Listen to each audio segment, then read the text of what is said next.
Поредната новина за наивни и незапознати с физиката стана една от най-споделяните и коментирани теми в социалните мрежи от няколко дни. Става въпрос за необичайна подредба на планетите, за която се твърди, че променя драстично гравитацията на Земята. Това накара някои хора да повярват, че ако подскочат точно в 18:47, е трябвало да се приземят след цели 3 секунди, а не след обичайните 0,2 секунди. Обяснимо според много учени, това твърдение граничи с абсурда.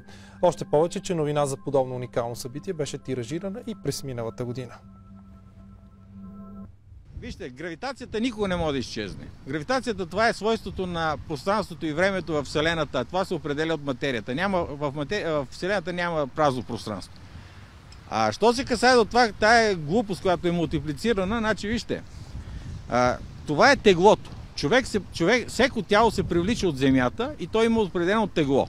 Но когато то се привлече от друго тяло, например от Луната или други планети, силите се изваждат. Т.е. от силата на Земята се изважда. Значи ние фактически, приливите и отливите на Земята, това е фактически влиянието всеки път на Луната. Значи всеки път трябва по тая логика да сме с нулева гравитация. Другото, което е, не знам кой наивник е прибавил към Юпитер най-леката и най-отдалечената планета Плутон, която фактически вече дори не е планета.